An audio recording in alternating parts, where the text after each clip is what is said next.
कालपासून सर्व प्रसार माध्यम आणि वर्तमानपत्रांमध्ये एक अतिशय गंभीर असा विषय, दिशा सॅलियनची जी हत्या मृत्यू झाला तर त्याच्याबद्दल तिचे वडील सतीश सॅलियन यांनी एक याचिका उच्च न्यायालयात दाखल केलेली आहे। आणि त्या पूर्वी त्यांनी असं म्हटलं होतं की त्यांच्या मुलीचा अपघाती मृत्यू झाला, परंतु आता त्यांनी स्वतः उच्च न्यायालयात धाव घेतली आहे।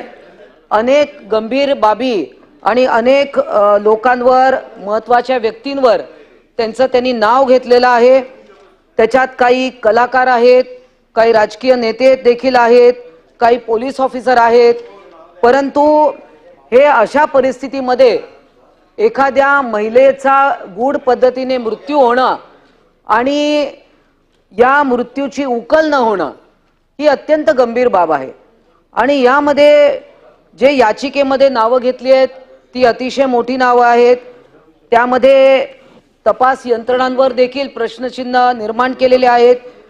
3 ते 20 ऑगस्ट 2020 या काळातील विविध सीसीटीव्ही फुटेज असेल किंवा पोलीस यंत्रणांनी काही माहिती दाबलेली आहे, अशा अनेक गोष्टी त्याच्यात नमूद केलेल्या आहेत।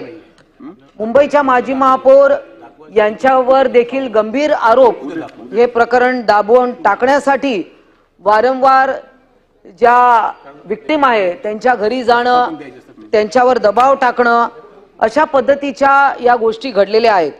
आणि त्यामुळे या सभागृहामध्ये मी हा विषय आणत आहे।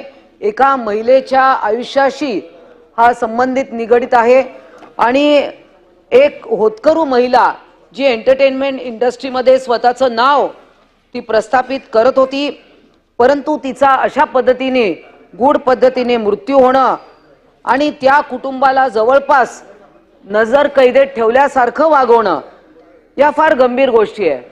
या सगळ्या बाबी सभागृहाच्या समोर आणाव्याशा वाटल्या मला या पॉइंट ऑफ इन्फॉर्मेशनच्या माध्यमातून। आणि त्यामुळे या गंभीर विषयाकडे सभागृहाचं लक्ष मी वेधू इच्छिते, आपल्या निदर्शनास देखील मी आणू इच्छिते आणि म्हणून हा पॉइंट ऑफ इन्फॉर्मेशन मांडला आहे। अनेक पोलीस तपास देखील त्याच्यावरही त्यांचा विश्वास नाही आहे, परंतु हा विषय पुन्हा एकदा, कारण आतापर्यंत दिशा सॅलियनच्या कुटुंबातील कोणीच कोर्टात गेलं नव्हतं, पण आता स्वतः वडील सतीश सॅलियन हे कोर्टात गेलेले आहेत। उच्च न्यायालयात त्यांनी धाव घेतली आहे आणि त्यांच्या मुलीच्या मृत्यू पश्चात ते तिच्यासाठी न्याय मांडत आहे। या ठिकाणी मी हे नमूद करू इच्छिते। पॉइंट इन्फॉर्मेशनच्या माध्यमातून मांडलेली सूचना आणि वस्तुस्थिती शासनाने निवेदन करावे। माननीय विरोधी पक्षनेते, आज 289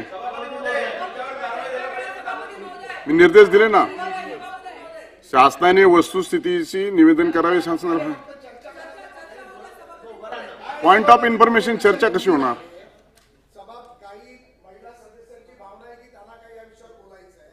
गटनेत्यांना बोलायचं आहे, आपण एक 5 मिनिटं दिली तर एवढ्या गंभीर विषयावरती चर्चा करायला काय थोडक्यात बोला। सभापती महोदय, टू 89 पुकारली या ठिकाणी सन्माननीय सदस्य